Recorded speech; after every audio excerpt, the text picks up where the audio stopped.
본문 말씀을 중심으로 예수님을 만난 사람, 그 세 번째 말씀을 증거하려고 합니다. 예수님을 만나면 병든 사람은 고침을 받고 죽은 사람은 살아났습니다. 방황하는 사람은 길을 찾았고 죄인은 용서함을 받았습니다. 마태복음부터 요한계시록까지 예수 만난 사람들 이야기로 수를 셀 수 없이 가득가득 채워져 있음을 보게 되어집니다. 오늘 본문은 한 중풍병자가 예수님을 만나 고침받았다라는 이야기입니다. 첫째로 중풍병자는 자기 힘으로 거동이 불가능했습니다. 오늘 본문 2절을 보면은 침상에 누운 중풍병자라고 있습니다. 중풍병은 전신이나 반신이 마비되어 거동이 불편한 상태를 말합니다. 오늘 본문의 주인공은 침상에 누워있던 점으로 미루 전신 마비였던 것으로 볼 수가 있습니다. 그는 팔다리를 움직이지 못하는 불행한 사람이었습니다. 눈은 보고 귀는 듣고 코는 숨쉬고 발은 걷고 손은 일하는 기능을 다할 때 그 존재의 의미가 있는 것입니다. 그런데 중풍이란 신체의 기능이 마비됐거나 정지된 상태이기 때문에 자력 거동이 불가능한 것입니다.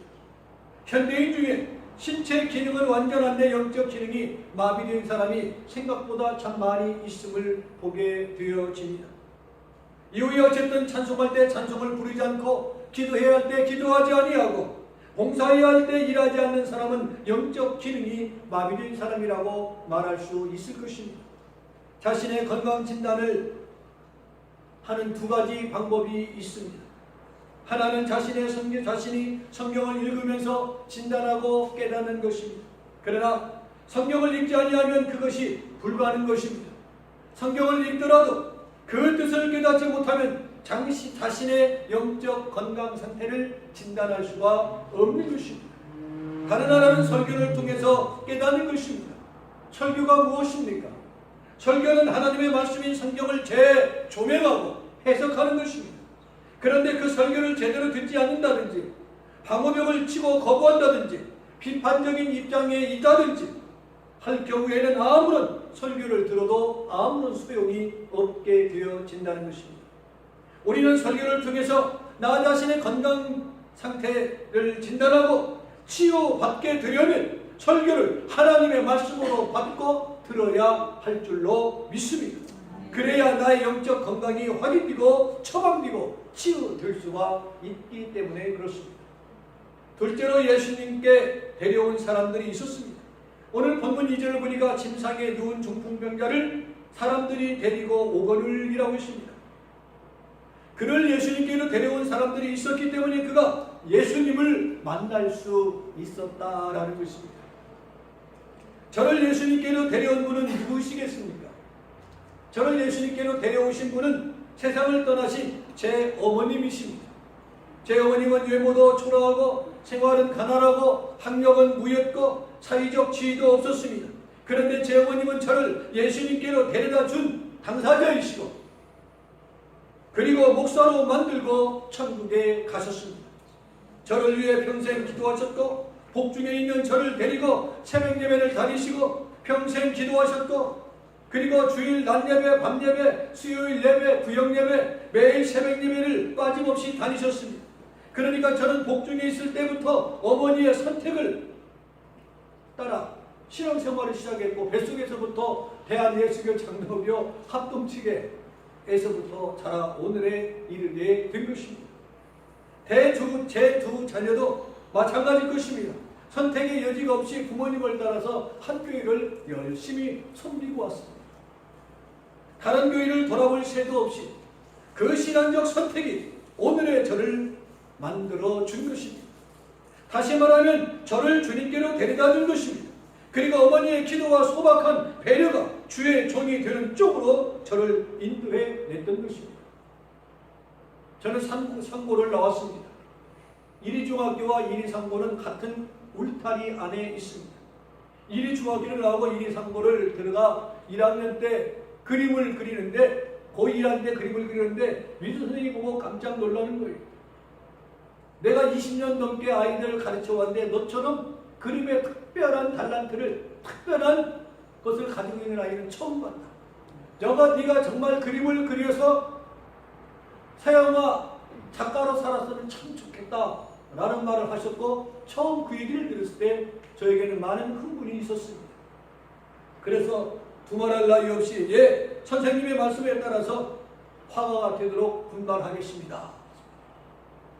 당시의 선생님은 동양화 화가였습니다. 그러나 제 어머님의 기도는 늘 주의 종이 되는 것이었습니다. 자나깨나 그 기도만 하셨습니다. 제 어머님은 제가 중학교, 고등학교를 다니는 동안 단 한 번도 학교에 오신 적이 없습니다. 졸업할 때 딱 한 번 오셨습니다. 그러나 교회는 반드시 함께 가야 했습니다. 모든 것은 다 용납하지만 만일 교회를 늦거나 결석하면 벼락이 떨어지는 것이었습니다. 나를 예수님께로 데려온 사람이 있는 것처럼 나도 그 누군가를 예수님께로 데려오는 사람이 되어야 할 줄로 믿습니다. 아멘. 그 사람이 남편일 수도 있습니다. 아멘. 그 사람이 자녀일 수도 있습니다. 아멘. 물론 친구일 수도 있습니다. 주여. 누군가가 말해주는 사람이 있고 누군가가 이끌어주는 사람이 있을 때 주는 그리스도이시오 살아계신 하나님 아버지라고 고백할 수가 있는 것입니다. 아멘. 진실로 자녀를 위한 길이 무엇이십니까? 어떻게 하는 것이 바른 길로 인도하는 것입니까? 그 자녀를 예수님께로 인도하는 길이 최고의 선물이요 최고의 유산인 줄로 믿습니다. 아멘. 그 누군가를 예수님께로 인도하는 성도님들이 되시기를 주의 이름으로 축원을 드립니다. 아멘. 마지막 세 번째는요, 중풍병자는 예수님을 만났습니다. 주여. 그들이 그를 데려오지 않았더라면 예수님을 만날 기회가 없을 것입니다. 오늘 본문 2절을 보니 작은 자야 안심하라 내 죄사함을 받았느니라고 했습니다. 그리고 6절을 보니 일어나 내 침상을 가지고 어디로 가라? 집으로 가라고 했습니다. 그리고 7절을 보니 그가 일어나 돌아가거늘이라고 했습니다. 여기서 죄사함을 받았다는 사주의 선언은 중풍병보다 더 급선무가 바로 사죄를 받는 것이다 라는 것입니다. 몸의 질병보다도 더 중요한 것은 우리의 죄를 사함받는 것이 영원 구원이 더 급선무다는 것입니다. 모든 삶의 우선순위가 있는 것입니다. 잘 먹고 잘 사는 것보다 건강하고 행복한 것보다 더 중요한 것은 회복, 죄사함을 받는 것임을 일깨워 주고 있는 것입니다. 어떻게 죄사함을 받을 수 있습니까? 구약 성경을 보면은요, 율법을 행해야 구원받는다고 말하고 있습니다. 그러나 신약 성경은 예수를 믿어야 죄사함을 받는다고 가르쳐 주고 있습니다. 우리는 예수 믿고 구원받고 예수 믿고 천국 가는 믿음의 자녀로 선택받은 주인공인 줄로 믿습니다. 아멘. 이 땅에만 소망이 아니라 하늘에 산 소망을 가지고 살아갈 수 있으니 얼마나 감사요 은혜입니까? 중풍병자의 경우는 병고침 받기 전에 먼저 죄사함을 받았습니다. 그러니까 영원히 죄사함 받고 육신의 중풍병도 고침받게 된 것입니다. 맞습니다. 예수님 만나고 새 사람이 된 것입니다.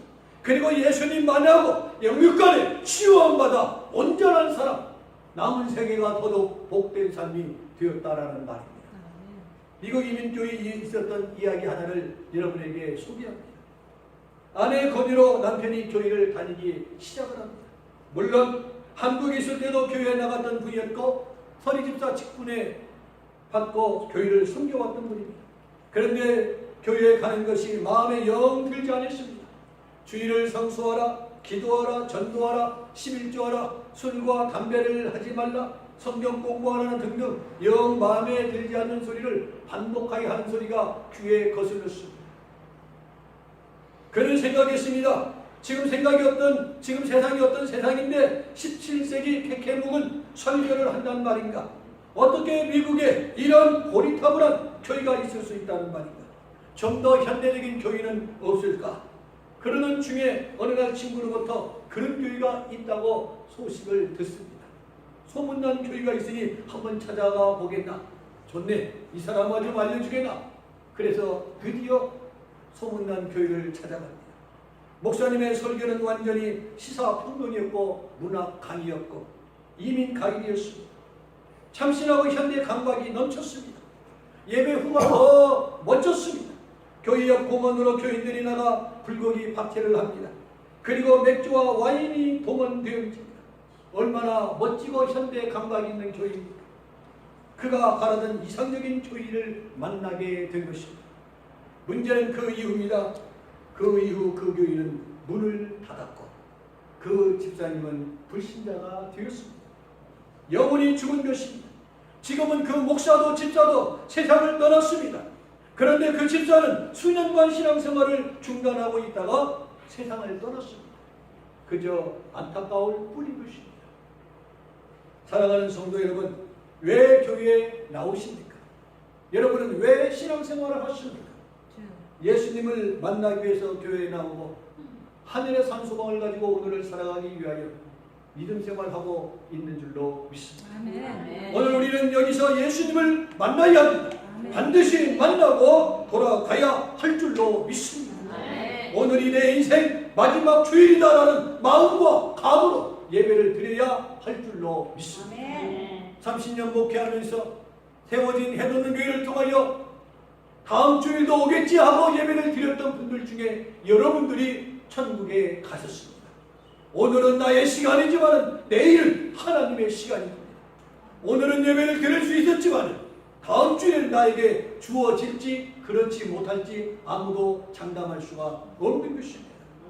내 죄를 사하신 예수님, 나를 죄에서 구원하신 예수님, 이 세상 그 무엇과도 바꿀 수 없는 예수님, 질병을 고치시고 중풍병자를 일으키시고 나사로를 살리신 예수님을 만난 분들, 그분들처럼 우리도 온전한 예수님을 만나 살아온 생애보다 남은 생이 주님과 함께 동행하는 여러분들이 되기를 주의 이름으로 축원을 드립니다.